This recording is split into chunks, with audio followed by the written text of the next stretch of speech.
melakukan hal itu di rusun ya. Nah, akhirnya kami datang, kemudian melakukan pemberdayaan masyarakat melalui pelatihan kewirausahaan. Oke, Ya, salah siap. satunya Mami Kalijodo ini yang sudah berhasil menemukan jalan hidupnya, ya, bagaimana meningkatkan fungsi ekonomi di dalam keluarga.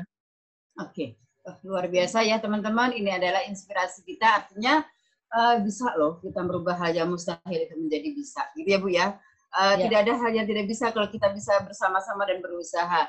Oke, mungkin itu hal baik yang bisa kita ambil dari story Bu Diana yang sudah melalang buana gitu ya, membantu banyak orang dalam hal pemberdayaan masyarakat. Baik Bu Diana, waktunya 1 jam kita bisa setengah mulai ya. Ya, 1 jam setengah, nanti Bunda bisa sharing PowerPoint-nya, kemudian setelah itu nanti kita bisa ngobrol bareng sama teman-teman. Boleh dengan senang hati, Bu. Silakan Bu Diana, silakan. Baik, Waktunya kami Bismillahirrahmanirrahim.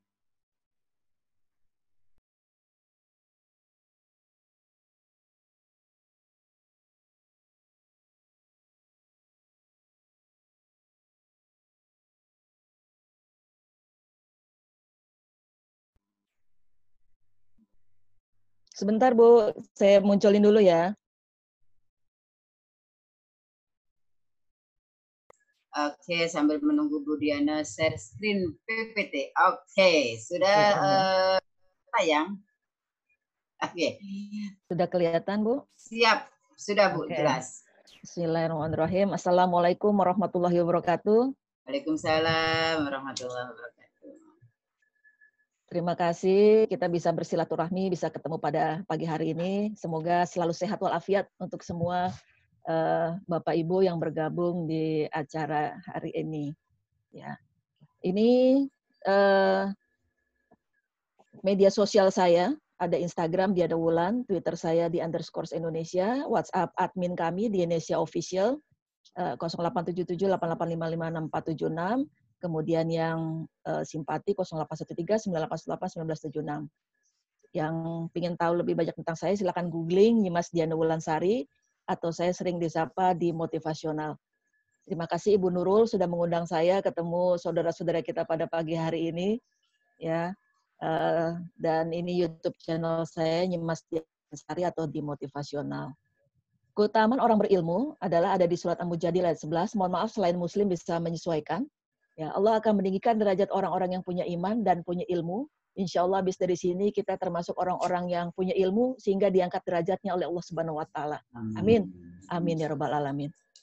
Hari ini kita akan membicarain apa sih? Kita akan belajar atau saya akan sharing tentang latar belakang munculnya ketahanan keluarga. Apa itu ketahanan keluarga? Kemudian kenapa ketahanan keluarga sangat penting? Solusi implementasinya salah satunya adalah dengan entrepreneur di masa COVID ini, yaitu membangun kewirausahaan mandiri, kemudian tantangan dan hambatan ke depannya seperti apa, dan kunci keberhasilannya bagaimana. Tadi yang seperti Bu Nurul sampaikan bahwa saya mengikuti program revitalisasi, betul sekali, yaitu program pemberdayaan masyarakat mulai dari tahun 2016 sampai 2019. Agendanya sih 2020 juga, tapi karena pandemi ini, jadi kita postpone dulu, ditunda sampai keadaan yang memungkinkan. Jadi, ya betul. Jadi kondusif. Jadi yayasan kami dari tahun 2016 itu sampai 2019 kemarin itu bermitra dengan salah satu foundation perusahaan tentunya tentang pemberdayaan masyarakat. Ya, untuk mengadakan apa? Mengadakan pelatihan kewirausahaan, ya khususnya di Pulau Jawa, belum ke wilayah yang lain. Ya, apa yang kita lakukan yaitu observasi, kemudian survei, menganalisa, ya melakukan pengamatan dan penggambaran, kemudian asesmen peserta, pelatihan, pendampingan kewirausahaan, dan ada bimbingan lanjutan tentunya. Jadi 4 tahun terakhir ini memang banyak sekali kabar-kabar yang mengharukan dan membahagiakan. Kenapa mengharukan? Jadi banyak sekali keluarga-keluarga dan individu tentunya yang bergabung di kegiatan kita ini, dari yang tidak tahu tentang wirausaha, dari yang tidak tahu apa itu businesspreneur, apa itu leaderpreneur, kemudian yang penghasilannya minus, bahkan tidak punya penghasilan, ya, sampai dia memiliki usaha dan berkembang. Nah, ini salah satu usaha setiap keluarga bagaimana mempertahankan ketahanan keluarga. Itu dia, dari sisi fungsi ekonomi. hasilnya alhamdulillah yang sudah kita sentuh beberapa keluarga seperti Ibu A. Ibu A ini di salah satu rusun di Jakarta, hari pertama, kedua, ketiga ikut rajin, tapi begitu keempat, kelima, begitu kita absen, loh kenapa ya ibu ini nggak hadir pada saat itu?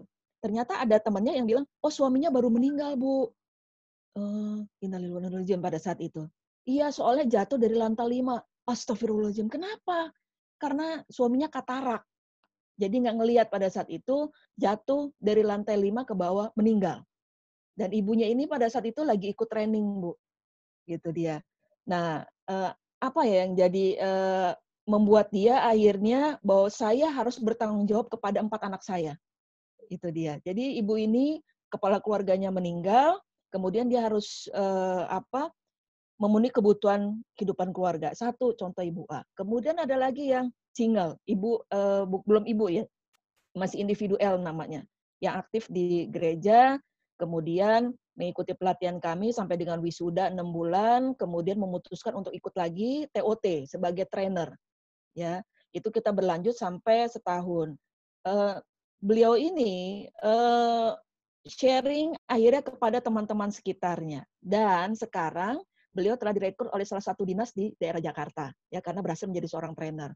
Gitu. Kemudian ada lagi kolaborasi nasi uduk, Bu. Kolaborasi nasi uduk yang berhasil kita temukan.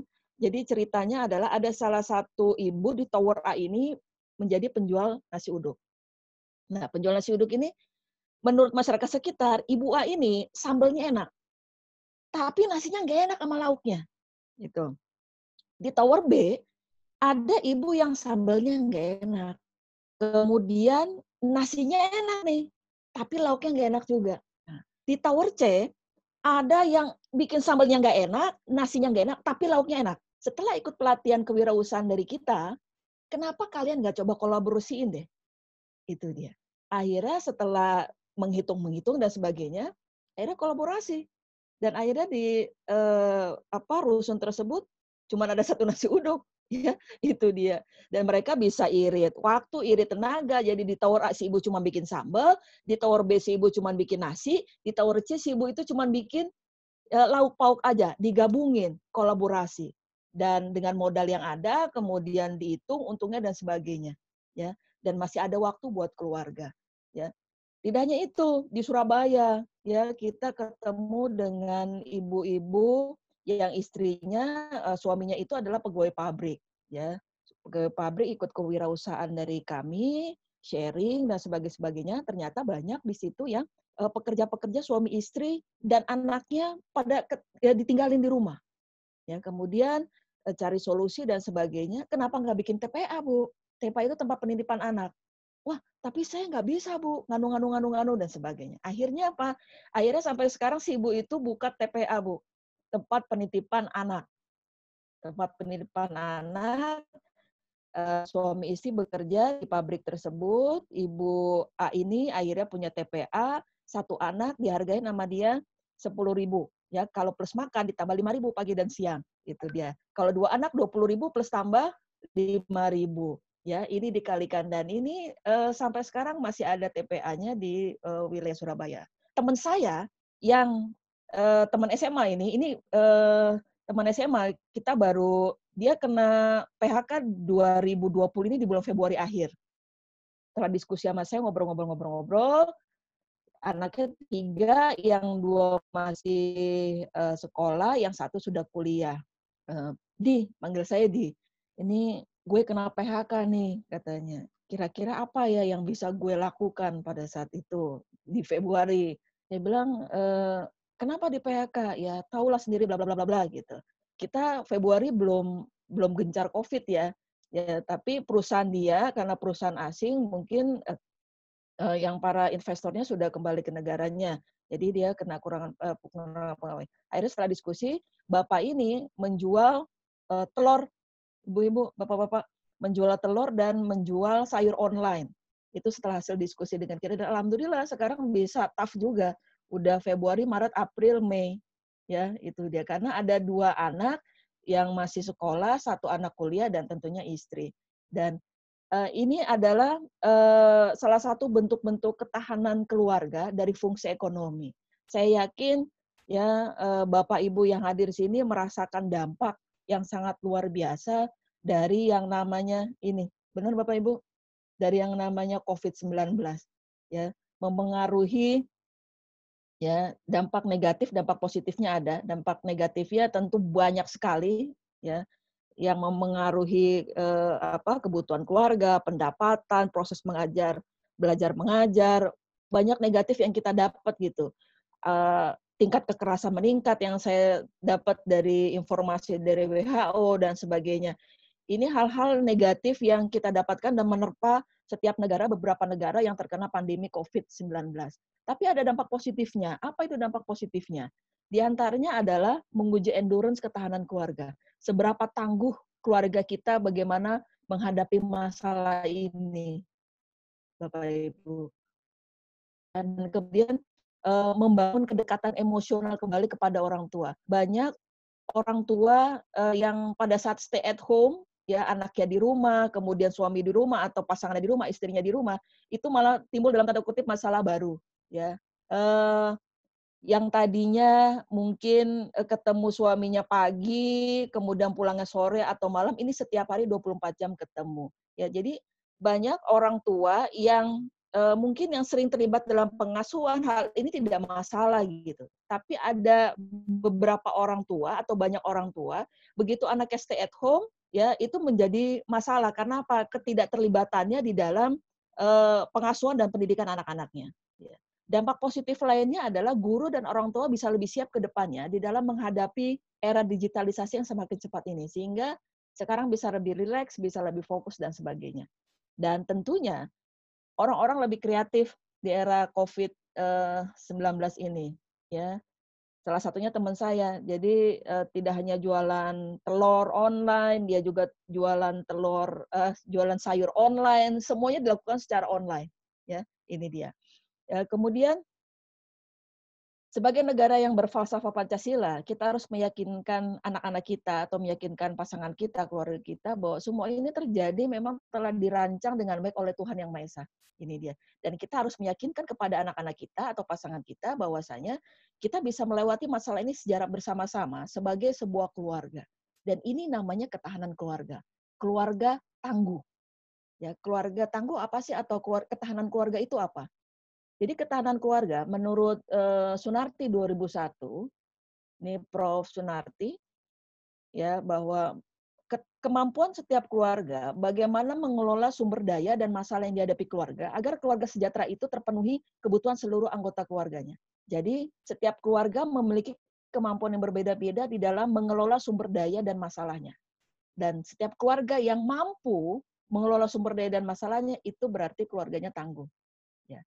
Dan ketahanan keluarga menurut Undang-Undang Nomor 10 Tahun 92 ya merupakan kondisi dinamik suatu keluarga yang memiliki keuletan dan ketangguhan serta mengandung kemampuan fisik, material dan psikis mental, spiritual guna hidup mandiri dan mengembangkan diri dan keluarganya untuk hidup harmonis dan meningkatkan kesejahteraan lahir dan batin. Ini menurut BKKBN tahun 1992. Jadi keluarga ini tangguh dan ulet ya bagaimana memiliki kemampuan fisik dan materi secara psikis, mental, spiritual untuk hidup mandiri dan sejahtera tentunya. Ini adalah beberapa arti dari ketahanan keluarga. Jadi kalau kita bisa mengelola sumber daya kita nih sekarang dan menyelesaikan masalahnya, itu berarti keluarga tangguh. Ya, ketahanan keluarga. Kalau kita lihat dari definisi ketahanan keluarga. Dan latar belakang ya munculnya ketahanan keluarga, satu, memang nggak ada jaminan keluarga dengan status sosial ekonomi yang tinggi pun memiliki keluarga yang berketahanan. Apalagi di masa COVID-19 ini. Nggak ada jaminan dengan status ekonomi yang tinggi, pasti keluarga itu memiliki ketahanan yang tangguh juga. Yang kedua, latar belakang munculnya ketahanan keluarga apa? Nggak ada jaminan keluarga yang bahagia dan sejahtera itu di satu episode kehidupan itu seterusnya demikian. Nggak mungkin karena apa? Roda itu berputar. Ya. Yang ketiga, kenapa munculnya ketahanan keluarga? Bervariasinya kemampuan setiap keluarga di dalam mengelola sumber daya keluarga tersebut dan mengatasi masalah keluarganya itu berbeda-beda. Ya, ini untuk mencapai tujuan keluarga. Kemudian mengapa ketahanan keluarga itu sangat penting? Ya, Kenapa ketentuan itu sangat penting? Karena apa? Transisi dinamika keluarganya itu setiap orang berbeda. Kehidupan keluarga senantiasa berubah dan dinamis, apalagi di COVID-19 ini. Ya, kondisi keluarga saat ini memiliki karakteristik. Satu, bagaimana kecenderungan menurunnya penanaman nilai-nilai karakter, ya, yang tidak sesuai dengan nilai-nilai Pancasila. Sehingga semakin tingginya resiko kenakalan anak remaja. Baru-baru ini di masa COVID-19, yang saya baca dari media dan viral di beberapa media sosial, Bapak Ibu mungkin juga tahu. Jadi di daerah Bekasi, ada yang tadi dari Bekasi ya. Di Bekasi ini ada sekelompok remaja ya yang ingin pergi ke Pengalengan. Karena salah satu remaja ini di usia 15 tahun ini diduga dalam tanda kutip kangen ketemu pacarnya. Ya, berempat dia pergi dari Bekasi ke Pengalengan, tapi nggak punya uang untuk bayar Gojeknya ini, online-nya ya, nah gitu, bayar mobilnya yang disewanya ini. Nah, di dalam perjalanan itu, karena nggak punya uang sebesar 1,7, deal-dealannya di awal, akhirnya otak pemuda ini usia 15 tahun ini, ya dengan teman-temannya itu membunuh supir online-nya tersebut. Dan ini terjadi di masa COVID pandemi ini. Jadi kecenderungan menurunnya penanaman nilai-nilai karakter sesuai nilai-nilai Pancasila itu semakin tinggi, sehingga resiko ya terhadap kenakalan remaja dan anak ini semakin tinggi. Kemudian penurunan pengawasan dan pelindungan terhadap anggota keluarga yang semakin rentan. Penggunaan gawai, smartphone yang tidak bijak dan tidak diberi imun, ya cenderung berdampak terjadinya tindakan asusila dan kekerasan pada anak terus meningkat. Pentingnya setiap orang tua memberikan pengawasan dan perlindungan. Ya, imunnya seperti apa? Pendidikan agama, kesehatan reproduksi, seks dan seksualitas itu sangat penting diberikan kepada anak-anak kita. Ingat, handphone atau gawai atau smartphone adalah alat yang netral. Yang menjadi tidak netral adalah kontennya, isinya. Itu dia.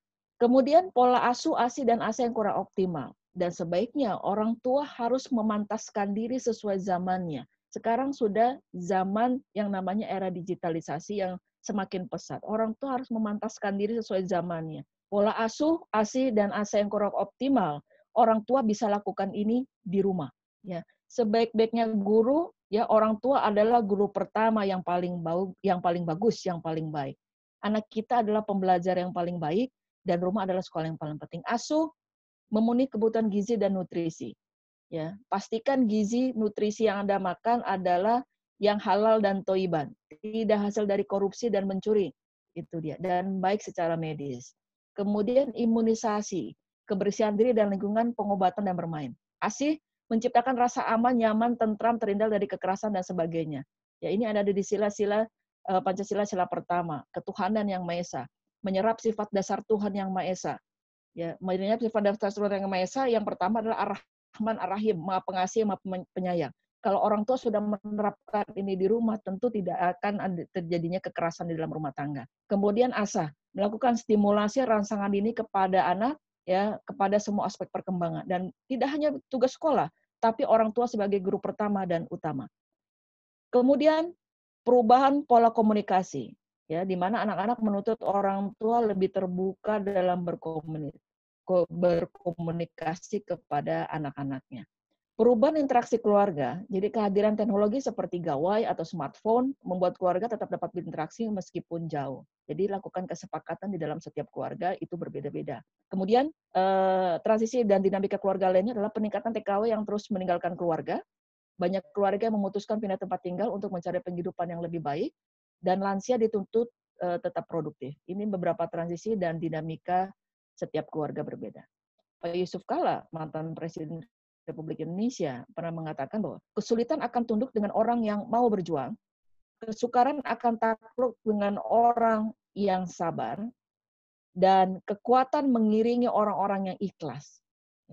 Solusi dan implementasinya apa? Bagaimana membangun ketahanan keluarga untuk menciptakan usaha mandiri di masa pandemi COVID-19 dan masa-masa selanjutnya. Saya berharap ya tidak hanya di COVID-19 ini bisa berkembang ya untuk masa depan atau masa-masa selanjutnya. Rekomendasinya adalah menjadi seorang leaderpreneur. Apa itu leaderpreneur? Ya. Ada beberapa definisi. Yang pertama adalah pemimpin. Pemimpin sendiri menurut Rektor Unikom, Edi Suryanto Sugoto tahun 2009 adalah suatu proses untuk mengarahkan atau menginstruksikan atau memengaruhi orang lain atau organisasi untuk melakukan suatu tujuan organisasi.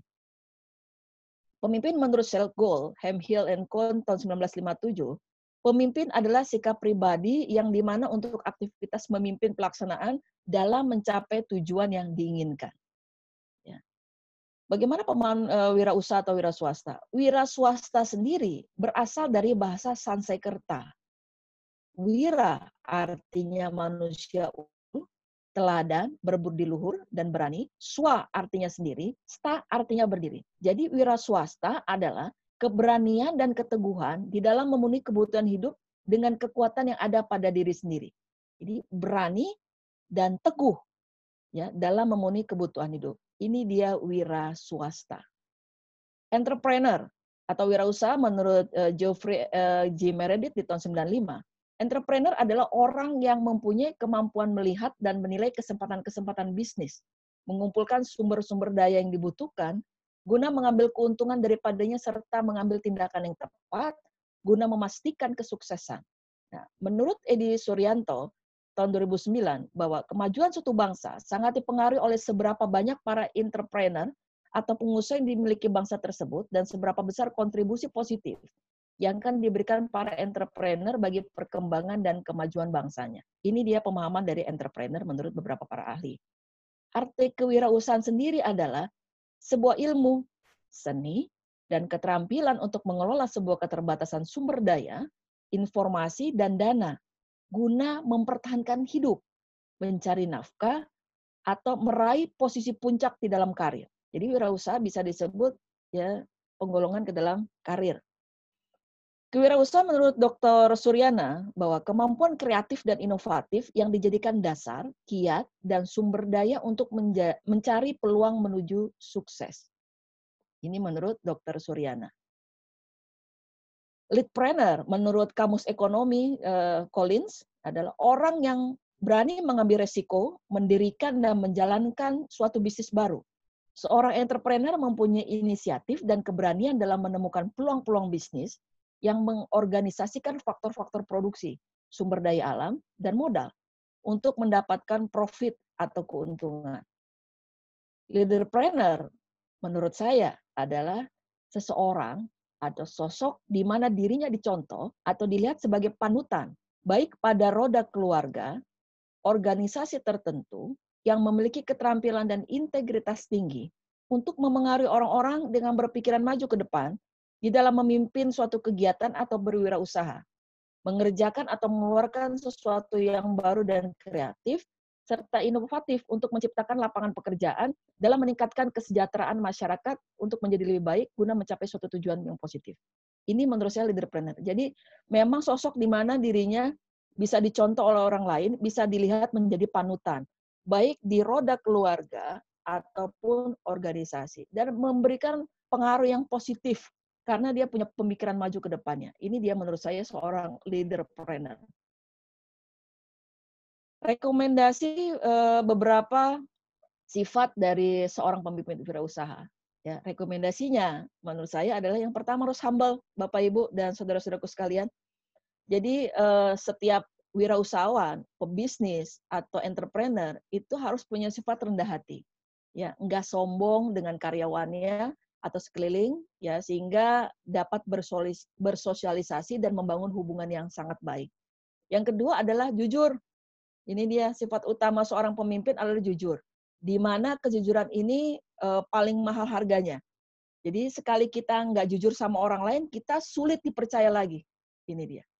Kemudian integritas, ya, punya integritas. Jadi seorang pemimpin harus punya integritas tinggi, ya, guna memimpin suatu usaha yang dijalankan oleh seseorang atau sekelompok orang, ya. Sehingga seorang pemimpin itu harus punya potensi dan kemampuan di dalam bidang yang sedang dia usahakan. Kemudian adil. Adil di sini bukan berarti sama rata. Adil di sini adalah proporsional, sesuai dengan hak dan kewajibannya. Jadi nggak boleh pilih kasih terhadap karyawan atau memanjakan karyawan dalam pekerjaan, baik memimpin ataupun di dalam suatu pekerjaan. Kemudian disiplin. Jadi setiap pemimpin itu harus punya sifat disiplin yang tinggi. Jadi dibandingkan uang, disiplin ini harus menjadi nomor satu. Ya. Kemudian tegas, bukan galak. Ya, di sini tegas bukan galak, artinya bukan jadi pemimpin yang ditakuti, tapi memberikan contoh yang baik, yang positif kepada karyawannya. Kemudian mampu menjalin komunikasi baik dengan karyawannya ataupun dengan relasi-relasinya. Dan ini sangat bagus untuk bangun jaring. Kemudian harus berani. Ya, seorang pemimpin tidak terlepas dari yang namanya berani, ya, berani mengambil resiko. Ini diwajibkan oleh setiap pengusaha untuk menjadi seorang pemberani. Walaupun di era sekarang ini ya harus bisa mengambil resiko. Kemudian sabar, kunci suksesnya pemimpin harus terus sabar, ya, ekstra sabar dalam memimpin anggotanya dengan baik, memikirkan semua permasalahannya. Ya, salah satunya ini bukan promosi, jadi saya punya usaha di kitchen ini sejak tahun 2015, ya, walaupun saya pekerjaan sebagai penulis, motivational speaker, alhamdulillah saya masih bisa punya waktu, ini made by order tentunya, made by order, jadi fresh from the oven, ya, di sini, this kitchen. Kenapa harus dengan kewirausahaan mandiri? Ya, kira-kira kenapa ya? Ya, di sini beberapa penelitian mengatakan, ini data BPS, jumlah usaha di Indonesia dan penyerap tenaga kerja terbanyak adalah melalui usaha mikro, menyerap hampir 90%, yaitu 89,3% tenaga kerja Indonesia adalah dengan wirausaha. Jadi ternyata bukan di pabrik-pabrik itu, ternyata banyak yang menjadi entrepreneur di Indonesia. Ini dia. Usaha mikro 50.700.000 orang, ya, usaha maksudnya, usaha kecil 520.220, usaha menengah 39.660, usaha besar 4.370. Jadi banyak sekali usaha mikro, ya, usaha menengah, kecil menengah dan sebagainya. Kemudian CNN Indonesia mengatakan dalam 5 tahun terakhir Menteri UKM di sini mencatat sektor UMKM meningkat dari 57,84% menjadi 60,34%. Jadi sektor UMKM ini membantu penyerapan tenaga kerja di Indonesia. Ya, dan Kadin mengatakan bahwasanya sektor UMKM mampu meningkatkan pendapatan masyarakat. Dengan demikian, UMKM dianggap memiliki peran strategis di dalam memerangi kemiskinan dan pengangguran. Ya, di sini dia. Kemudian, kenapa orang berwirausaha? Ya, kira-kira kenapa ya orang mau berwirausaha? Ternyata memang ada tradisi yang kuat. Kita sebutnya confidence modalities. Jadi orang tersebut lahir atau dibesarkan dalam keluarga yang punya tradisi kuat. Teman saya sebagai pengusaha telur, dia generasi ketiga. Jadi ada kakeknya, bapaknya, dan dia. Jadi dia generasi ketiga. Tradisi kuat, padahal dia seorang sarjana hukum. Tapi akhirnya harus meneruskan usaha keluarganya yang sudah turun-menurun. Kemudian tension modality. Orang tersebut berada dalam kondisi tertekan. Biasanya ilmu of the kepepet ini biasanya kreatif. Kayak teman saya yang saya bilang teman SMA saya ini benar kejadian. Akhirnya dia setelah diskusi ngobrol dengan saya, akhirnya dia jualan online, Bu. Ya, jualan online, istrinya jualan makanan, suaminya jualan sayur online, kemudian jualan telur. Pagi-pagi dia belanja dulu, ya, kemudian mengantarkan ke orang-orang. Gimana Bu, sekarang physical distancing? Ya mau nggak mau, tapi dia benar bahwa saya memang ngangkut makanan dan sebagainya seperti itu. Dan nggak pernah ditilang juga sih itu sampai sekarang. Emotion modalities, ya, seseorang memang mempersiapkan diri, memang jiwanya sudah jadi wirausahawan, ya, ini emotion modalities. Dan memang berbakat, ya, seseorang yang sudah berbakat sejak dini. Jadi inilah kenapa orang berwirausaha. Kemudian unsur-unsur kewirausahaan. Yang pertama harus semangat, motivasi. Motivasi itu bukan dari Bu Nurul, bukan dari saya, tapi dari Anda semua, dari dalam diri sendiri.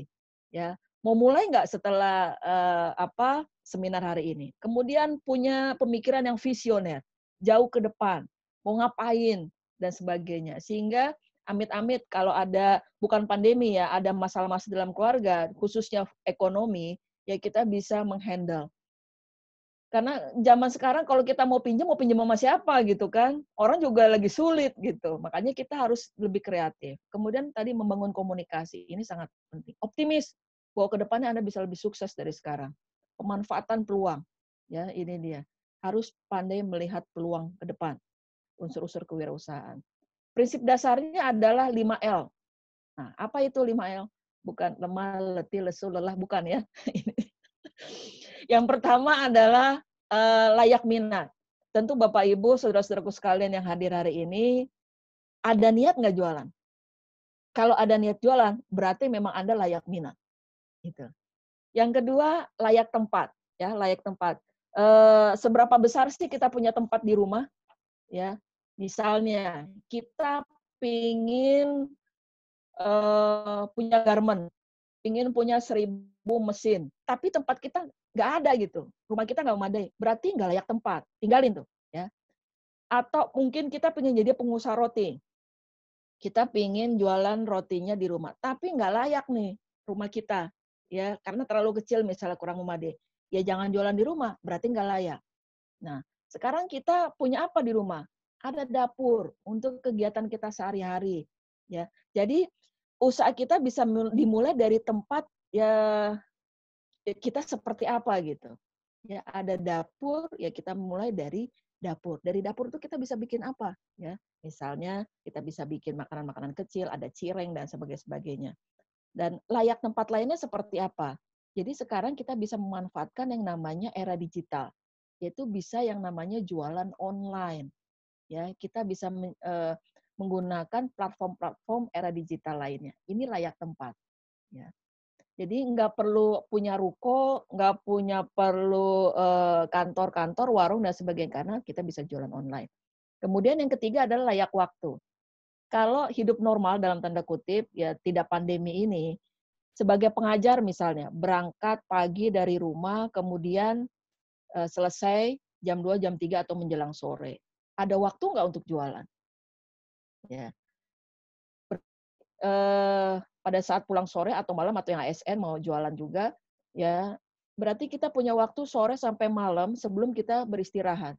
Kira-kira jualan apa yang tepat gitu, ya supaya kita masuk kategori layak waktu di sini. Kemudian layak bahan, ya layak bahan maksudnya gini, kita pingin bikin kue tapi bahannya susah gitu, nggak layak juga, ya. Mau bikin kue bahannya harus didatengin dari luar negeri misalnya, ya nggak layak bahan juga, berarti tinggalin itu, ya harus yang realistis, ya kita mau bikin kue ya semuanya harus ada ya supaya menjadi layak bahan. Dan ini layak pasar ini maksudnya adalah setelah barangnya jadi jangan sampai barang ini numpuk di gudang gitu atau di rumah, ya ini bahaya. Jadi kita harus cari tahu pasarnya seperti apa, di pasar itu sudah ada yang jual belum, kita mau jual berapa, kemudian mau jual apa, berapa banyak, dan sebagainya. Supaya ini realistis. Jadi prinsip dasar wirausaha adalah 5L. Layak minat, layak tempat, layak waktu, layak bahan, dan layak pasar. Ini dia. Kreativitas, inovasi, menyukai perubahan, dan tantangan adalah rahasia dari kewirausahaan. Kemudian setiap wirausahawan atau pebisnis atau entrepreneur atau leaderpreneur itu memiliki pola pikir yang berbeda dengan pedagang. Contoh, pedagang beli pisang di pasar induk, dibawa ke pasar, dia jual 2.500, untungnya 500, jelas. Tapi otak seorang pebisnis, otak seorang entrepreneur, otak seorang wirausahawan, dia beli di pasar induk 2.000, dia jualnya 17.500. Kenapa? Dia beli di packing di dus, ya, dia kasih sedotan, jadinya bagus, ya, dia jual 17.500. Ini pola pikir atau otak pebisnis atau seorang leaderpreneur. Beda sama pedagang. Bagus nggak? Bagus juga pedagang. Ya, tapi kalau menjadi seorang leaderpreneur, ini dia harus lebih kreatif, harus lebih inovatif. Apa bedanya karyawan dan wirausaha? Ya, karyawan berpenghasilan tetap, tapi wirausahawan tetap berpenghasilan. Itu dia bedanya. Bagaimana pola tabungan karyawan? Karyawan pada umumnya kecenderungan yang terjadi adalah dapat pendapatan, dapat gaji, belanja, sisanya kasih nabung atau sisanya baru ditabungin. Ya. Tapi ada juga nih dengan era digital platform yang sekarang kita gandrungi, ya, atau punya kartu kredit, biasanya apa? Ada online-online, kita belanja dulu. Begitu belanja, dapat duit, dapat gaji, begitu hariannya tekor, ya. Ini yang terjadi, ya. Belanja pendapatan tekor. Baru-baru ini viral sekitar awal-awal pandemi, ada orang yang dirumahkan dengan gaji 80 juta. Mungkin Bapak Ibu baca, gaji 80 juta masa pandemi ini habis Bapak Ibu duitnya. 2 minggu, nggak nyampe sebulan. Nah, itu yang terjadi. Ya. Kemudian pola menabung wirausaha itu beda dengan karyawan. Jadi kalau wirausahawan atau entrepreneur pada umumnya, ya, ini dia dapat pendapatan dulu, dia nabung, kemudian dia tahu apa yang harus dibelanjakan. Ini dia, pola menabung wirausaha. Tabungan apa sih? Tabungan adalah rencana Bapak Ibu. Tabungan adalah rencana. Misalnya rencana kesejahteraan, mohon maaf selain bisa menyesuaikan, mungkin bisa di sini bisa ke Yerusalem atau apa ya. Berapa biayanya kalau yang biasa bukan OINA Plus, misalnya 70 juta. Kapan kita mau naik haji? 10 tahun. Berarti harus nabung berapa? 20.000 per hari. Kita mau punya rumah seharga 300 juta misalnya.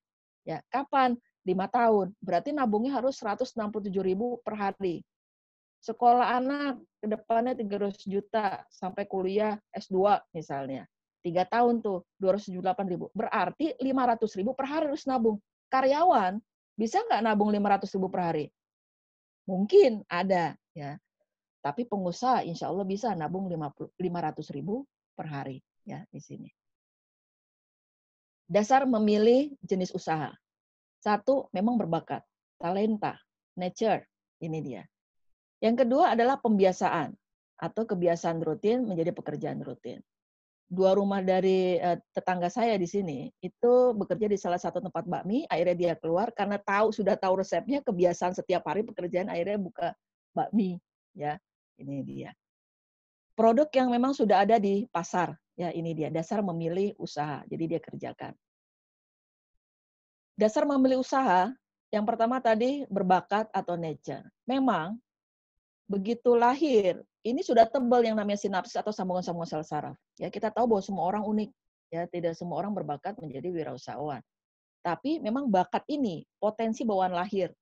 Ya, bawaan lahir dari Tuhan Yang Maha Esa. Dan ini kalau distimulasi dengan baik akan menjadi sebuah kekuatan di dalam dirinya.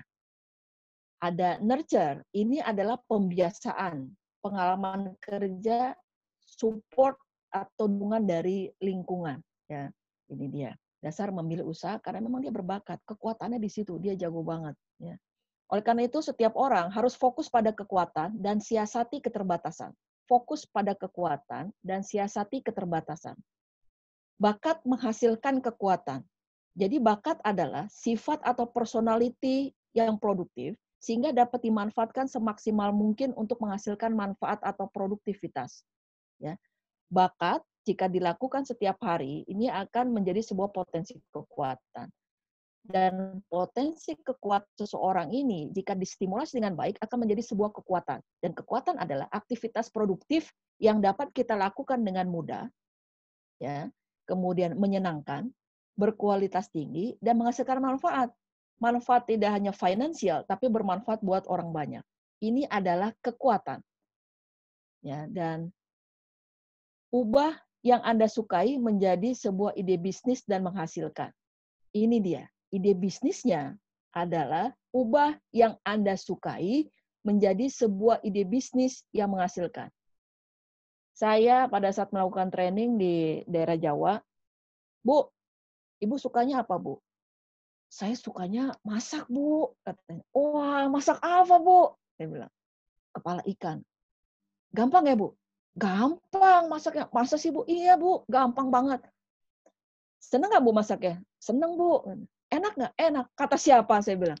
Kata suami saya, kata anak saya, itu enak semua. Kenapa nggak dijual, Bu? Nah, si ibunya mikir. Ya, ternyata kekuatan adalah kalau kita ya senang melakukannya, easy, Anda lihat nomor 1, enjoy, easy, hasilnya excellent, ya, sudah ada orang yang mengakui, dan earn, ya, menghasilkan, itu adalah kekuatan. Kalau hobi itu enjoy, senang melakukannya, easy, mudah, hasilnya bagus. Tapi nggak menghasilin, itu hobi doang. Jadi Ibu A tadi baru melakukan ya hobi aja, belum mengasah kekuatannya. Kalau kompetensi adalah mudah melakukan, hasilnya bagus dan menghasilkan. Ini produktif 1 dan 3. Nah, kalau yang 2 dan 4 ini tidak produktif, ya. Oleh karena itu, ya, ide bisnis itu dimulai dari yang Anda sukai, ya. Dimulai dari yang Anda sukai dulu. Orang-orang yang bahagia dan sukses adalah orang-orang yang spesialis, bukan orang generalis. Ya. Nanti Ibu kalau misalnya suka bikin kepala ikan, Ibu suksesnya nanti punya restoran khusus kepala ikan, misalnya dan sebagainya. Bukan orang-orang yang generalis, tapi orang-orang yang spesialis.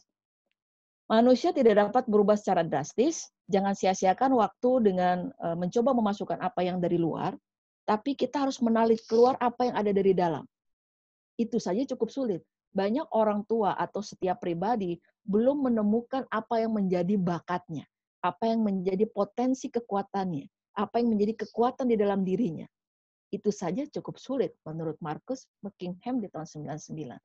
Jangan mencoba memasukkan dari luar ke dalam, tapi keluarkan apa yang sudah Tuhan konsep kepada kita. Itu dia. Nila Sari yang tinggal di Bandung pasti ya sudah tahu yang namanya Prima Rasa ya di sini pasti tahu, terkenal dengan pertama kali brownies di sini, hobi masak ternyata dimulai dari umur 9 tahun, 12 tahun, dia fokus bikin kue ya, sukses ya karena 70 karyawannya beromset per minggu 70 juta. Ya, ini dia dimulai dari brownies, bolu-bolu, dan sebagainya. Sebelum turun, dia naikin brownies rasa blueberry, brownies rasa choco chip, brownies rasa keju, dan sebagainya. Sebelum turun, dia harus matangin dulu di atas. Ini dia. Nila Sari, pemilik Prima Rasa, omset 70 juta per minggu. Anda tertarik, Bapak Ibu dan saudara-saudaraku sekalian, menjadi seorang entrepreneur? Ya, ini dia. Beberapa hal yang harus wirausahawan atau wirausahawan diperhatikan adalah pilihan atas bidang usaha yang diterjuni, kemudian pemahaman tentang hitung dagang yang sederhana saja, misalnya harga pokok, kemudian harga jual, BEP, dan sebagainya. Adanya pemahaman bagaimana proses transaksi dan bisnis yang akan ditekuni bisa dilakukan, memulai apa adanya sesuai dengan sumber daya yang dimiliki. Jadi nggak usah neko-neko. Ingat 5L tadi, layak minat, layak tempat, layak bahan, layak pasar, ya, dan sebagainya. Kemudian tinggalin tuh perasaan malu, jadi pedagang jasa atau barang, terus berani malu. Trial and success, bukan trial and error. Harus trial and success. Nggak usah malu. Anda helping people, Anda membantu orang. Ini dia. Kemudian, bagaimana membangkitkan ide usaha? Tadi menemukan ide usaha adalah dari apa yang Anda sukai. Sekarang bagaimana membangkitkan ide usaha? Harus dengan proses penelusuran. Apa yang ditelusuri? Needs, wants, and demand. Kebutuhan, keinginan, dan permintaan. 1, kebutuhan. Pangan, sandang, papan, itu kebutuhan manusia. Apakah manusia hanya makan nasi plus air putih bisa hidup? Bisa. Ya. Tapi apakah ada orang yang keinginannya, aduh, saya pingin makan nasi uduk nih plus teh anget manis? Ada ya? Ada. Waduh, saya pingin makan nasi, telur, kecap plus teh awan? Ada? Ada. Dan keinginan-keinginan orang inilah yang kita dalam tanda kutip bisa manfaatkan Bapak Ibu dan saudara-saudaraku sekalian. Ya, coba lihat ke diri kita deh. Kita kadang-kadang pengen makan ikan bakar, ayam bakar, ya, cumi tumis asin dan sebagainya. Ya, satu keluarga Bapak Ibu kalau di open semua, 2 anak, ya, suami, 1 anak pengen makan ayam goreng, anak kedua pengen makan misalnya ikan bakar, bapaknya pengen makan ikan kepala ikan misalnya. Itu kalau di open ya. Setiap ini pasti keinginan berbeda-beda. Ya. Coba kita lihat baju deh. Baju. Ya, baju, keinginan orang kan berbeda-beda tuh, mengikuti trennya ya, mengikuti trennya. Ya, ada yang sesuai tren, misalnya sekarang jilbabnya modelnya trennya apa, kemudian pasminanya apa, atau bajunya, oh sekarang yang lagi musim plisket nih, roknya dan sebagainya. Itu adalah keinginan-keinginan, ya. Dan keinginan-keinginan orang ini yang bisa menumbuhkan yang namanya permintaan dan sebagainya, ya, permintaan. Jadi, pernah di dalam satu, pelatihan saya pernah bertanya kepada peserta, "Ibu-ibu, tolong nanti sampai rumah buka yang namanya lemari Anda, khusus yang muslim ya," saya bilang gitu. "Besok tolong sharing ke saya, berapa banyak jilbab yang Anda punya, berapa banyak kerudung yang Anda punya, berapa banyak pasmina yang Anda punya." "Oh siap bunyi Mas," katanya. Nah besok pagi-pagi sebelum kita mulai, orang pada sharing nih, "Bu," saya tanya, "berapa punya jilbab, punya kerudung, punya pasmina di rumah?" "Ya ada sih Bu 150," katanya. "Wow," saya bilang. Ada lagi yang jawab, "Saya ada Bu 220." "Wow," saya bilang. Ada lagi 250. Jadi kurang lebih 50 peserta kewirausahaan saya pada saat itu. Ada 150 sampai 230 lembar piece jilbab, kerudung, pasmina di rumahnya. "Kok banyak banget ya?" saya bilang. "Bu Ibu." "Iya Bu, satu warna bisa beragam varian." "Maksudnya?" saya bilang. Ya kayak pink, ada pink 100% Bu, ada yang pink 90%, ada yang pink 60% dan sebagainya. Jadi satu warna itu bisa 5 sampai 10 varian. Begitu juga dengan biru. Misalnya ada navy blue, ada dark blue, ada soft blue dan sebagainya. Ya. Dan ternyata ide usaha itu bisa berawal dari kamar Anda Bapak Ibu. Ya. Saya minta pada saat itu, Bapak Ibu, silakan ibu-ibu beli bambu, kemudian, bisa digantung di depan rumah, kemudian bisa dijual. Tetangga pada lihat, "Oh, apaan tuh ya?" Dan sebagainya. Tapi ada salah satu peserta yang akhirnya bekerja sama dengan penjahit. Artinya begini, jilbab-jilbab dia yang polos-polos, yang, polos-polos yang sudah lama dia tidak keluarin, itu dibikin, bordiran, kecil, lafaz-lafaz Allah ya, Asmaul Husna ditambahin di situ, ya, kemudian dijual. Nilainya atau value-nya bertambah. Yang tadinya dia cuma beli 20.000, dia jual 80 sampai 150.000. Ini dia. Ya, dan ini pada saat saya kasih pelatihan 2 atau 3 tahun lalu pada saat itu. Dan ini membuat kinerja bertambah. Nah, setelah kita paham keinginan-keinginan orang tersebut, maka akan banyak lagi permintaan atau demand. Contohnya, misalnya Bapak Ibu atau saudara-saudara sekalian ingin jual ayam bakar bumbu Korea. Ya, apakah meningkatkan keinginan orang untuk coba? Ya. Wah, Budi nih jual ayam bakar bumbu Korea nih. Yuk kita coba, yuk kita coba. Nah, ini namanya permintaan Bapak Ibu. Ini yang namanya permintaan, ya. Jadi kebutuhan orang akan makanan, akan minuman, akan pakaian, akan tempat tinggal, ya, kita olah kebutuhan-kebutuhan ini menjadi sebuah keinginan atau beberapa keinginan dari orang tersebut. Insya Allah keinginan-keinginan ini, ya, akan menjadi permintaan atau demands. Disitulah kita dapatkan ide usaha Bapak Ibu. Ya, jadi dari kebutuhan ini, ya seperti makan, minum, kemudian berpakaian, kemudian tempat tinggal, kita olah kebutuhan ini menjadi keinginan-keinginan. Dan insya Allah keinginan-keinginan ini akan menjadi sebuah permintaan. Dan disitulah ide usaha ya bisa kita dapatkan. Dan untuk memulai ide usaha ini, harus punya strategi. Apa itu? Di antaranya ada strategi, ada taktik, ada value. Strategi mengidentifikasi dasar segmentasi, kemudian menentukan karakteristik ya setiap customer atau calon customer, kemudian taktik di sini mengevaluasi daya tarik potensial dan komersial dari masing-masing segmen. Kemudian value atau nilai mengembangkan positioning produk yang mendetail untuk segmen terpilih. Segmentasi pasar, ya di sini pembagian pasar menjadi kelompok-kelompok homogen consumer yang berbeda. Jadi mungkin ada customer-customer atau calon customer ini ya yang biasa ke pasar tradisional belum tentu juga ke pasar modern. Atau yang biasa ke pasar modern belum tentu ke market-market yang bagus lagi atau supermarket. Begitu juga sebaliknya.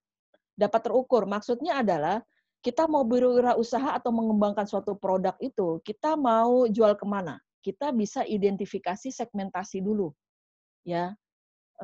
Nggak mungkin kalau sekarang kita jualannya door to door karena ada physical distancing. Berarti salah satunya adalah dengan jualan online, ya bisa dengan FB, bisa dengan Instagram Story atau IG dan sebagainya di feed-nya, atau melalui grup-grup WhatsApp. Ya, ke level siapa? Saya tahu di grup WhatsApp saya adalah teman-teman saya, seprofesi saya misalnya. Saya tahu penghasilannya berapa gitu. Jadi kita udah bisa ngukur nih, ya. Nggak tahu juga kalau misalnya pasangannya memiliki penghasilan yang bagus, ya. Jadi saya nggak bisa jual mahal-mahal kalau ke grup saya. Kalau jual mahal-mahal, ini nggak bakal laku misalnya. Atau saya harus bangun jaring lagi yang lebih tinggi supaya saya bisa jualan lebih mahal. Misalnya masuk kelompok ke pengawas TK atau kepala-kepala bidang dan sebagainya. Kita bisa ngukur seberapa mampu kita berjualan melalui WhatsApp ya di sini. Kemudian dapat diakses dengan jalur komunikasi dan distribusi. Maksudnya apa? Indonesia ada 34 provinsi. Mungkinkah yang di Sulawesi Barat ya membeli produk yang di Jawa Barat? Mungkin ya. Begitu juga di Jawa Barat. Bisa nggak membeli barang yang dari Kalimantan? Bisa. Dan ini bisa dilakukan yang namanya cross-selling. Itu pertukaran. Misalnya ya dari Jawa Barat jual rangginang. Ya, rangginang, tahu rangginang ya, ibu-ibu ya? Ya, rangginang itu bukan nasi keras, apa ya rangginang? Yang rasanya gurih gitu ya. Nah, ini kalau dicocol pakai sambal atau pakai keju dan sebagainya menjadi sesuatu yang baru. Bisa nggak dijual ke Kalimantan? Bisa. Terus dari Kalimantan, apa sih yang bisa dijual di Jawa Barat? Misalnya obat kuat, misalnya sarang semut, misalnya obat anti uban dari orang Dayak dan sebagainya. Itu bisa.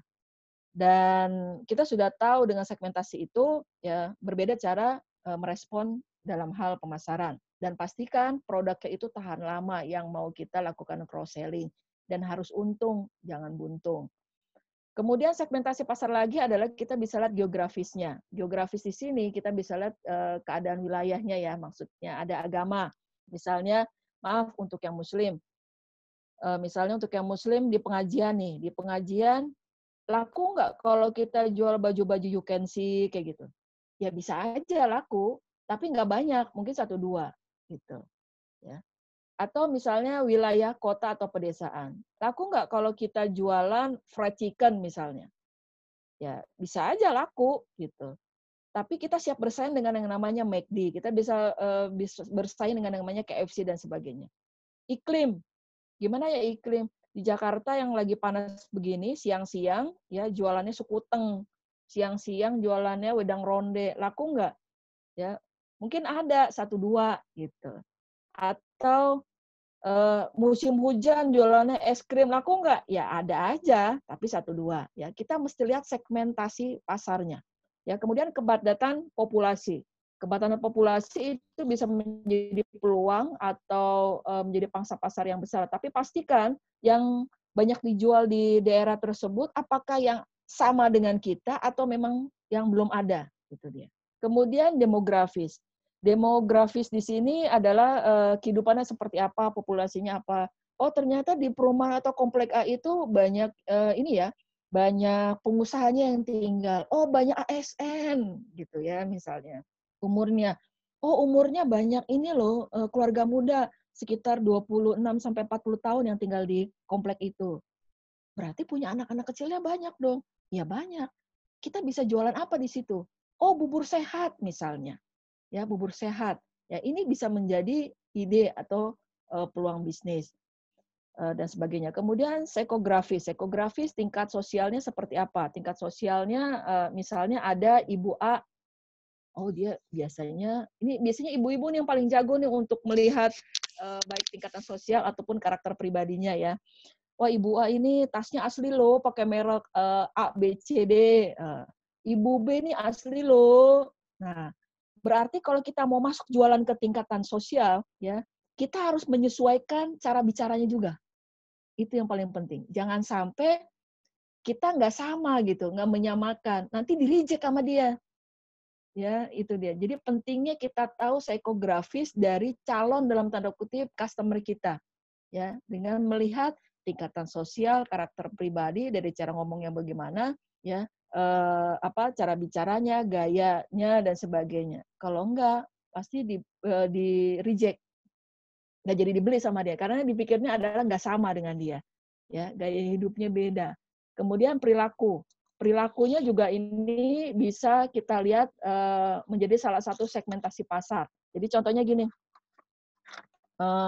ada orang yang kalau nggak, mohon maaf, saya nggak aqua itu nggak mau minum misalnya. Ada ya yang kayak gitu. Orang kalau belum pakai odol yang merek Sensodyne Cool, itu nggak gosok gigi namanya. Ya. Ada orang yang kalau nggak makan beras Setra Ramos, itu nggak makan. Ya, ini tingkatan dan potensi penggunaan ya di sini. Misalnya ada toko kelontong. Toko kelontong. Saya tahu Bunyi Mas pakai aqua galon ini dalam 1 minggu beli 4 galon. Atau Bunyi Mas biasa pakai gasnya ini 1,5 bulan misalnya. Ya, ini adalah perilaku, ya, perilaku customer. Ya, jadi Anda yang punya toko kelontong, kalau misalnya punya customer seperti ini, segera catat perilakunya. Jadi sebelum jatuh tempo dalam tanda kutip 1 minggu, Anda sudah WhatsApp atau Japri Budiana untuk kirim yang namanya aqua galon tersebut. Ya, pada saat mau seminggu, Anda harus telepon atau WhatsApp Bunyi Mas, Bu, aquanya saya kirim ya. Ya, Bunyi Mas mau terima nggak? Pasti mau terima, ya, karena bayarnya di rumah nanti. Ya, itu dia. Kemudian ada lagi sensitivitas harga. Ini adalah perilaku. Ya, jadi yang harus dilakukan oleh para pemilik toko adalah mencatat perilaku dari customer ini. Kemudian apa? Sensitivitas harga. Ada nggak customer yang beda 500 perak aja pindah? Ada. Ya. Atau ada nggak customer yang beda 1.000 aja pindah? Ada. Ya. Jadi ada beberapa orang yang melakukan seperti ini. Contoh, di arisan, ibu muter aja. Ya, misalnya ibu mau jadi dalam tanda kutip penjual beras. Tanya kepada ibu-ibu yang di arisan tersebut. Bu, ibu biasa pakai beras apa ya? Oh, saya pakai beras biasa dengan harga 13.000 misalnya. Bilang ke ibunya, Bu, kalau saya kasih 12.500 misalnya, saya antar ke rumah, ibu mau, Bu? Nah, itu dia. Langsung closing on the spot. Jangan tanya, ibu mau nggak? Jangan. Langsung belajar closing on the spot. Ya, jadi ini pentingnya melatih komunikasi ya di sini. Dan ini namanya perilaku. Jadi segmentasi tadi berdasarkan geografis, demografis, psikografis, dan perilaku. Pentingnya ya setiap wirausahawan atau wira swasta ya di sini melakukan segmentasi pasar. Kemudian targetingnya apa? Aktivitas kunci marketing atau pemasaran. Tadi kita sudah melakukan analisa konsumen, melakukan matbar, pengamatan dan penggambaran. Analisa karakteristik dan kebutuhan pelanggan serta pola pembelian yang dilakukan oleh para pelanggan. Jadi yang tadi yang kita lakukan misalnya Budiana, penggunaan galonnya, aqua galonnya itu adalah seminggu. Sebelum 1 minggu Anda sudah harus kirim. Itu dia. Rencana produk ya bisa produk baru, bisa modifikasi produk lama atau produk eliminasi. Ya, rencana harga, pastikan ada penerapan harga yang pas dengan pertimbangan faktor biaya seperti faktor inflasi, juga faktor harga produk pesaing. Kemudian rencana distribusi. Rencana distribusi di mana produk kita akan dijual, juga jalur distribusinya seperti apa. Ya, kemudian rencana promosi terkait iklan, publisitas, penjualan secara personal, dan promosi penjualan untuk meningkatkan revenue penjualan. Siklusnya, suatu produk adalah pertama kita mengenalkan produk kita dulu, bisa melalui media sosial, bisa mulut lewat mulut, dan sebagainya. Kemudian setelah itu dia akan tumbuh, pasti ada yang beli, Bu. Ya, setelah produk matang, jangan sampai turun. Ya, pasti nanti Anda harus kenalin lagi. Yang Anda harus lakukan adalah sebelum turun, ya, Anda buat inovasi baru lagi.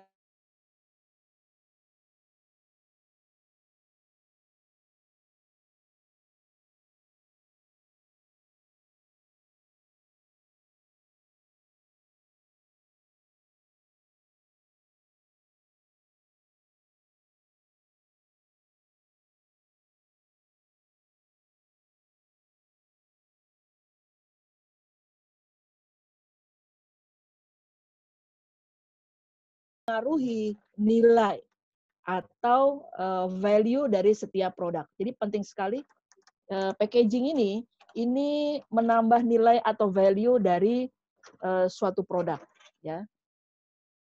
Kemudian bagaimana jaringan distribusi, sales promotion, direct selling, publicity, marketing, campaign, dan sebagainya. Ini pemasaran. Kemudian bagaimana merencanakan produk baru. Ya. Setelah Anda menemukan idenya, ya, kemudian Anda seleksi produk-produk yang rencana Anda mau jual. Kemudian ya Anda tester, uji coba, bisa ke pasangan Anda, bisa ke anak Anda, bisa ke saudara-saudara Anda sebelum Anda mulai pasarkan. Setelah itu Anda lakukan analisa, ya bisa nggak kita kembangin lagi, dan tes pasar. Jangan sampai nggak lakukan tes pasar. Ya, kemudian real tes pasar. Biayanya apa? Bagaimana penentuan harga? Pastikan biaya dan penentuan harga ini ya awalnya hitung biaya bahan mentah dan penyalurannya, itu udah termasuk hitungan dari harga. Biaya pekerja. Kalau Anda nggak punya pekerja, diri Anda pun harus dihargai berapa gitu. Ya, kemudian biaya iklan. Ya, Anda broadcast melalui WhatsApp, itu pun Anda pakai kuota gitu. Itu harus dihitung, ada biayanya. Kemudian biaya distribusi dan sebagainya. Ini untuk menentukan harga. Kemudian perencanaan harga lagi, ya, harga mempresentasikan nilai barang atau jasa baik untuk penjual ataupun pembeli. Jadi produk ini adalah mempresentasikan diri Anda, ya, mempresentasikan nilai barang. Ya, contohnya taktik lagi adalah saya untuk buka puasa ini saya menjual yang namanya nasi cumi, nasi plus cumi asin cabai hijau. Saya jual itu aja, ada nasi tongkol dan sebagainya. Ya ada teman saya bilang, kok nggak jual beberapa lauk sih? Itu yang namanya taktik. Jadi supaya orang, kan ada orang keinginannya itu beda-beda. Ada yang pengen nasi rica-rica, nasi tongkol, dan sebagainya. Jadi ini yang memaksa orang dalam tanda kutip supaya beli dua gitu. Ya, ini dia. Jadi satu ini kita cuma isi nasi sama cumi asin misalnya. Yang berikutnya kita isi nasi sama ikan tongkol dan sebagainya. Ini taktiknya supaya dia nggak beli satu tapi beli dua. Pengambilan keputusan sistematik mengenai seluruh aspek penentuan harga adalah bagian dari perencanaan sebuah harga. Dan menjadi seorang wirausahawan, menjadi seorang leaderpreneur, menjadi seorang pebisnis, itu tidak semudah membalik telapak tangan. Pasti ada tantangan ke depannya yang dihadapi di masa yang akan datang, yaitu penuh dengan ketidakpastian, pastinya di sini persaingan kerja yang tidak siap, ya, persaingan kerja yang tidak sehat, pasti ini, karena harga pasti bersaing, ya di sini. Kemudian kunci keberhasilannya adalah tetap harus punya karakter, Bapak Ibu, ya karakter yang kuat, kokoh, nggak patah semangat, harus antusias, dan tetap punya adab. Jadi penjual, jadi pebisnis, jadi pedagang, jadi wirausahawan, entrepreneur harus punya adab tetap. Kemudian membangun kepercayaan, jujuran tadi, ya tidak mengecewakan orang lain, tanggung jawab, bersosialisasi, Anda usaha terus bagaimana membangun jaring, networking Anda. Your bank name is your wealth. Jadi bank name Anda adalah sumber kekayaan Anda sebenarnya. Kemudian lakukan kolaborasi, gotong royong, bekerja sama dengan orang lain. Lakukan kerjasama atau bergotong royong dengan orang lain. Kunci keberhasilan lainnya adalah kecepatan. Bukan orang besar yang mengalahkan orang kecil, tapi orang cepat yang bisa mengalahkan orang yang lambat. Kemudian harus berpikir lateral, radiant thinking. Selalu berusaha untuk berpikir lateral, kreatif, dan inovatif. Dan jadilah individu bertumbuh dan berdaya. Perbanyak literasi Anda. Teruslah bertumbuh dan berdaya dan memantaskan diri sesuai zamannya. Ini adalah kunci keberhasilan, beberapa rekomendasi dari saya. Dan kapan mulainya? Sekarang juga. Nggak boleh tunda lagi. Ya, kalau Anda mau bertahan ya di masa COVID-19 ini dan masa-masa selanjutnya, ya rubah pola pikir Anda, rubah mindset Anda sekarang juga. Dan tanpa hadirnya gelap, tentu cahaya tidak akan berarti. Begitupun dalam hidup, tanpa kesusahan, kebahagiaan tidak akan berarti. Itu semua membutuhkan perjuangan. Dan selamat berkarya kepada Bapak, Ibu, dan saudara-saudaraku sekalian. Happy selling. Salam leaderpreneur. Wabillahi taufiq walhidayah. Wassalamualaikum warahmatullahi wabarakatuh. Terima kasih. Wow. Oke. Ini dia kerjasama seminar, parenting, motivasi, dan sebagainya. Oke, cukup banyak ya Bunda ya. Baik, terima kasih Bunda Di, kita akan minta tolong di stop share dulu Bunda biar wajah teman-teman. Stop share ya. Okay. Ya, wajah teman-teman terlihat semuanya. Oke, sebentar Oke, Bu. sudah 1 jam lebih loh teman-teman ya. Sudah dikasih semuanya. Ya? Jadi ilmu leadernya nggak pakai separuh-separuh, langsung blok. Nah, tinggal teman-teman actionnya ya. Jadi nanti 60 lembar itu nanti akan kita share di grup. Kemudian teman-teman tinggal mengaplikasikan saja. Karena sudah semuanya nih kayaknya sudah berapa kalau kita kuliah berapa SKS nih. Oke, teman-teman sebelum kita menuju ke tanya jawab, saya mau menyapa salah satu teman nih dari Kupang nih kayaknya. Ada nggak? Bu Elis nih. Halo, Bu Elis bisa dengar saya? Hai. Mana wajahnya? Halo, Bu Elis, can you hear me? Oke, sepertinya teman-teman kalau di Kupang, kenapa saya panggil beliau? Karena di Kupang itu sangat susah. Hai, sudah bisa dengar? Ya, saya coba lagi untuk videonya bisa terlihat sayang videonya? Ya bisa. Ya. Mungkin diulang lagi Bu. Ya. Oke, Bu Eris dari Kupang, dari Universitas Nusa Cendana Kupang, betul? Iya, Mbak, betul. Tapi pengen lihat wajahnya, coba mana wajahnya? Oh iya, nggak kelihatan ya, belum kelihatan. Saya masih sabar ya, saya lihat. Ini lagi di mana? Lagi di rumah? Enggak, di kampus, masih di kampus ini. Oh, mengajar Bu? Mengajar atau gimana? Enggak, lagi ini kerjakan ujian online. Oh, Bunda mahasiswa atau dosen? Dosen ini. Dosen. Wajahnya dilihatin dong, kita pengen sedikit berbincang dengan temannya di Kupang, karena nanti siang juga kita punya kelas ya, hampir 30% nanti dari Kupang pesertanya, kelas yang eksklusif. Banyak ya. Nanti kelas yang solutif. Oke, Bu Elis nggak apa-apa, nggak ada wajahnya. Tapi biar saya lagi mencari kira-kira saya harus menekan di bagian mana ya untuk memperlihatkan wajah saya. Start video sayang, start video di sebelahnya audio itu ada video seperti gambar apa itu orang lagi syuting tuh. Oh ya, I know that. Iya. Oh. Where are you? Set. Nggak kelihatan. Belum kelihatan ya. Oke. Ya udah nggak apa-apa, Ibu sehat ya di sana, mudah-mudahan semuanya lancar. Oke, ini ada Pak Agus Widjatmoko. Boleh saya menyapa Pak Agus nih? Pak Agus dari mana? Pak Agus, halo. Oke, Pak Agus sudah saya unmute, tapi rupanya mungkin karena sinyalnya lagi tidak bagus ya. Saya sedang mencari bapak-bapak ini, misalnya semuanya ibu-ibu, jadi bapak-bapak. Oke. Baik teman-teman, kita ke ini ya, ke beberapa pertanyaan. Tapi saya masih penasaran nih, ada bapak-bapak yang ada Kak Idris. Kak Idris, saya coba panggil ya Budi ya. Ya. Oke, Kak Idris bisa mendengarkan saya? Di sini tertulisnya Kak Idris, pakai pramuka. Oke, Kak Idris, kalau dengar saya bisa dibantu tekan yes dari sana, karena saya sudah meng-unmute Kakak.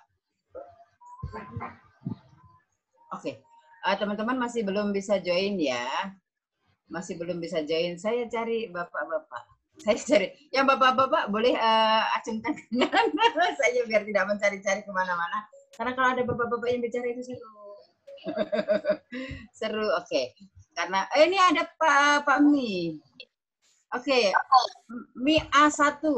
Ini siapa ya? Bapak Mi A1. Saya sudah unmute Bapak.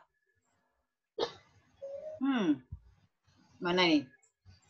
Halo? Bapak Mi yang pakai kopiah itu, pakai ya, halo Bapak. Bapak bisa dengar saya Nurul? Oke. Teman-teman masih nggak bisa ya, nggak bisa dengar saya ya. Oke. Sekarang kita ke pertanyaan aja ya. Beberapa teman sudah bertanya nih. Saya ke Bu Sri Rahayu. Bu Sri Rahayu tidak boleh tidak dengar suara saya. Oke, Bu Sri Rahayu. Iya. Nah, gitu dong. Mana wajahnya? Sebentar. Jangan bilang pakai daster. Aku yang ngakak. Oke, teman-teman, jadi kelas online ini memang sangat fleksibel ya, banyak ilmu yang diberikan oleh narasumber yang kece-kece. Tapi kita juga bisa fleksibel mengikuti. Halo Bu Sri Rahayu.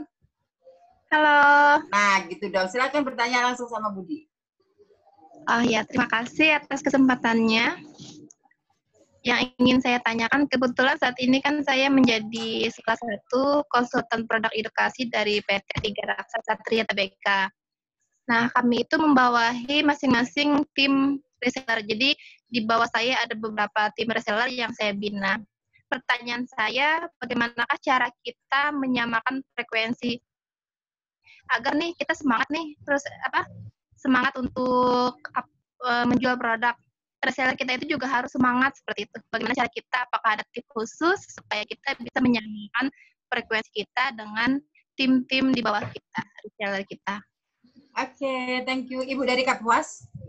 Ya, betul, Kapuas.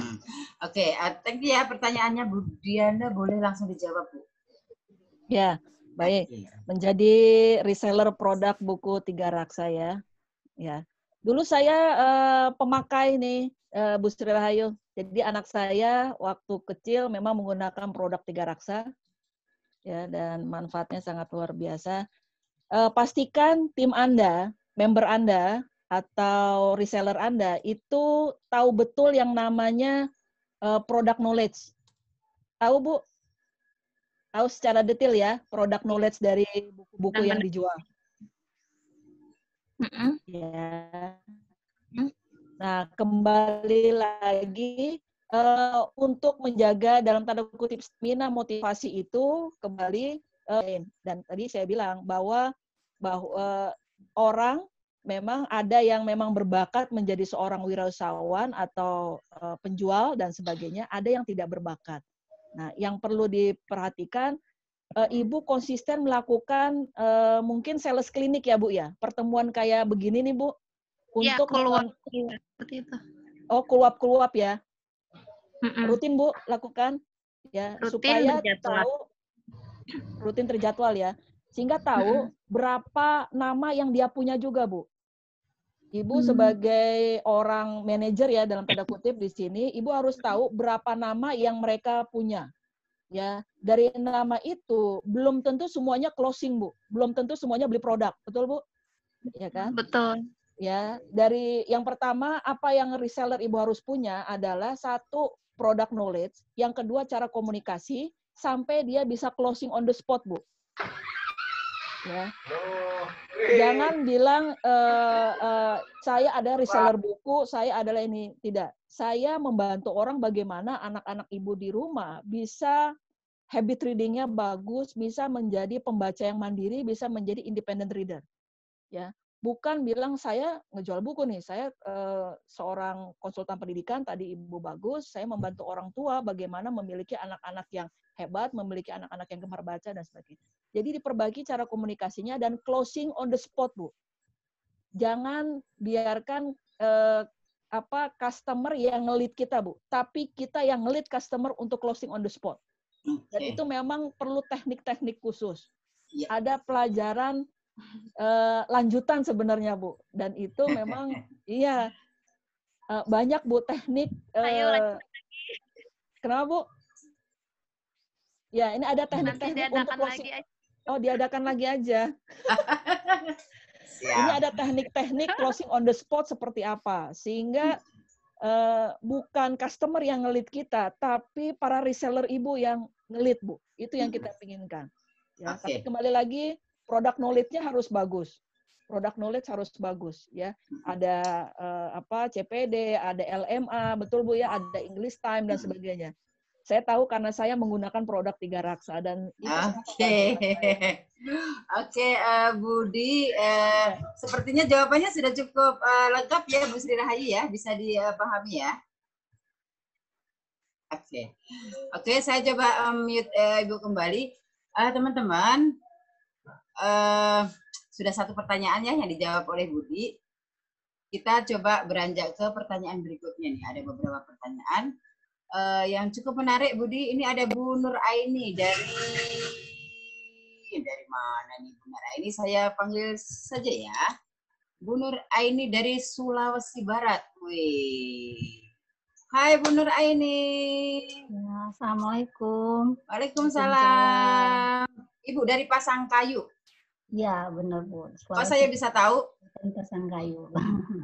Karena di tulisannya ibu tulis ya, Pasangkayu. Oke. Saya pernah Mamuju, Bu. Ya, langsung Mamuju Utara, Bu. Ya. Mamuju, kalau Pasangkayu dulunya Mamuju Utara, sekarang Kota Pasangkayu. Ya. Nanti kita ke sana ya Bu setelah coronanya kita. Silakan Bu Nur Aini. Iya. Sebenarnya bertanya. Ya, terima kasih atas kesempatan yang diberikan. Saya sangat bersyukur sekali dengan kegiatan ini. Sebenarnya saya perkenalkan diri, saya adalah ASN, selaku penyuluh keluarga berencana, perwakilan BKKBN Provinsi Sulawesi Barat, yang tidak lama lagi pensiun, Bu. Jadi usia sekarang sudah masuk 50 tahun. Sekarang 50 tahun. Ya, sekarang usia 50 tahun, namun sembari mempersiapkan usia pensiun itu saya ingin melakukan beberapa usaha-usaha. Di sini saya ingin saran dari Ibu, apakah sebaiknya fokus di satu jenis usaha saja atau boleh beberapa jenis melihat peluang yang ada? Mungkin itu yang ingin saya motivasi dari Ibu, sebaiknya seperti apa? Ya. Baik.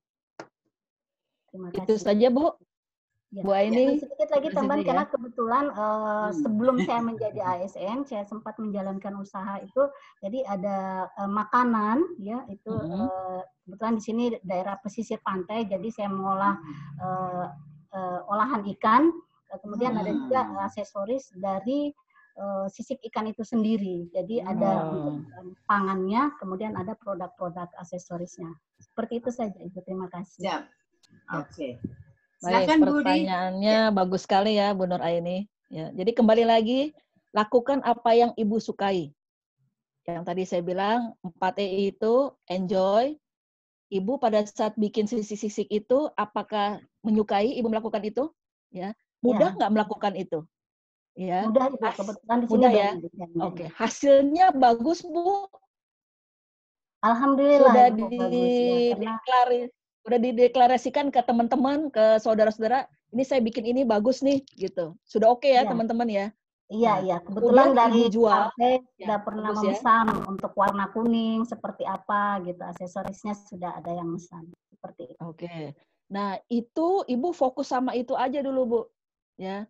Kalau menurut saya, Ibu fokus dulu, lihat settle sampai berapa bulan atau 1 tahun, setelah itu Ibu bisa coba lagi, Bu, yang lain.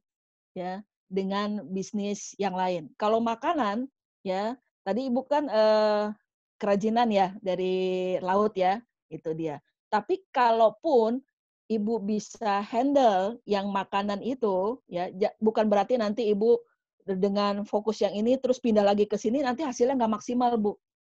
Gitu. Jadi menurut saya Ibu fokus salah satu dulu, hasilnya sudah bagus, sudah punya pelanggan, punya apa, Ibu bisa masuk coba yang lain. Itu saran saya. Satu dulu fokus. Ya, saya jualan kue juga waktu itu selama 5 tahun dulu, Bu. Ya, nah setelah 5 tahun ini saya baru berani bikin makanan catering ya untuk buka puasa. Saya settle dulu 5 tahun, Bu. Gitu. Khusus di brownies, banana cake. Ya sebelum turun saya naikin lagi pineapple cake. Ya sebelum turun saya naikin lagi, bikin yang lain lagi seperti itu. Itu untuk mengatur supaya kita posisi produk kita adalah matang terus, Bu. Jangan sampai turun. Itu 5 dia, Bu. tahun ya Bu Diana ya? Kalau Bukan saya waktu 5 yang tahun, Bu, singkat ya? tapi kembali lagi setiap orang berbeda. Karena saya kan kerja kemana-mana ya, Bu, muter. Oke. Ini saya juga nggak punya karyawan masalahnya. Jadi ini made by order. Kalau kue saya tuh made by order. Alhamdulillah di masa pandemik ini, ya saya sudah punya customer tahun-tahun sebelumnya. Jadi saya cuma tinggal telepon, Bu. Gitu, Bu, tahun ini kirim sini dan sebagainya. Jadi Anda penting sekali merawat dalam tanda kutip customer Anda. Retention customer is very important gitu. Anda harus bisa merawat customer Anda. Begitu juga tadi dengan tukang kelontong, ya. Yang penting dalam setiap pengusaha yang penting dilakukan oleh setiap wirausahawan adalah pencatatan. Itu Bu Aini. Harus lakukan pencatatan. Jangan males. Itu dia. Sehingga kita tahu, oh ini yang tahun ini beli ini, saya telepon, saya harus kirim ini. Gitu. Pasti dibeli sama dia. Gitu. Karena sebenarnya dia bukan beli kita punya produk, Bu. Customer buy you. Itu dia. Customer bukan beli produk, dia beli kita, Bu. Itu dia. Oke, teman-teman, nanti sebentar lagi ya kita telepon Bu Diana. Bu Diana, ada nggak brownies yang ini? Gitu, kayaknya enak banget. Kemarin di posting kitanya jadi lapar. Oke, Bu Diana, ini ternyata sudah jam 11.27, Bu. Jadi waktu kita sudah hampir habis. Tapi sebelumnya saya memanggil sahabat saya tercinta nih, Mbak Meli. Mbak Meli, bisa bersama dengan kita, join sebentar. Atau Bu Mbak Meli lagi ada kegiatan lain? Oke. Teman-teman, Mbak Meli ini saya panggil karena beliaulah yang mengenalkan kita dengan Bu Diana dan dua narasumber di minggu ini. Jadi thank you so much Mbak Meli atas supportnya. Jadi saya coba unmute sekali lagi. Kalau Mbak Melinya sedang sibuk, berarti tidak bisa join dengan kita dulu ya. Halo, selamat pagi Bu Nurul dan Bunda Di dan semua.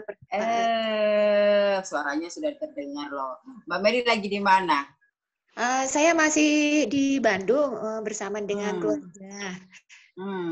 Oke. Lagi menikmati dengan keluarga ya, Mbak Meli. Tapi videonya nggak bisa dilihatin ya. Lagi di dapur atau di mana? Ya, ini lagi informal sekali dandanannya, Bu. Oke. Saya tadinya mau minta Mbak Meli nyanyi Keluarga Cemara. Oh iya.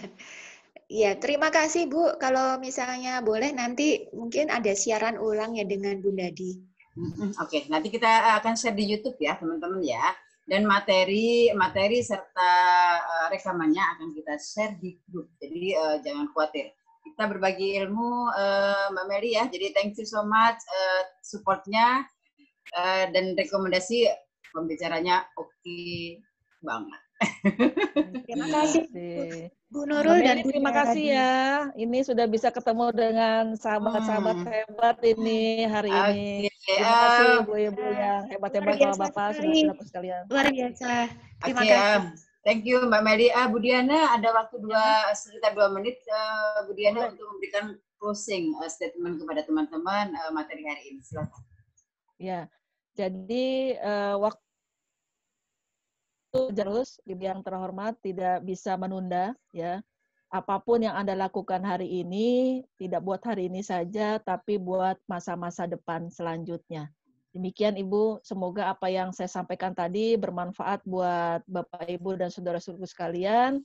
Ya, semoga kita bisa ketemu lagi di lain waktu. Terima kasih. Wassalamualaikum warahmatullahi wabarakatuh. Waalaikumsalam. Baik, teman-teman, selamat pagi menjelang siang ya semuanya ya. Thank you so much atas kebersamaannya Budi. Semoga sehat selalu ya, rezekinya tambah banyak, browniesnya customernya tambah-nambah. Nanti 180 orang ini akan menjadi customer browniesnya Budi ya. Kita akan pesan ini bisa teman-teman bisa cross selling nih dengan teman-teman yang lain, ya kan? Jual ini ada di apa-apa gitu. Saling membantu lah, kolaborasi. Kita buka satu kelas lagi ya, khusus Budi kembali ya. Sesuai dengan request tadi. Baik teman-teman dari Jawa Barat, kami ucapkan selamat pagi menjelang siang. Terima kasih. Kita ketemu lagi di kelas-kelas berikutnya Terima ya. kasih. Untuk yang belum dijawab, kita akan buka pertanyaan di lain sesi. Oke, assalamualaikum warahmatullahi wabarakatuh. Selamat Waalaikumsalam pagi. warahmatullahi wabarakatuh. Selamat pagi semuanya.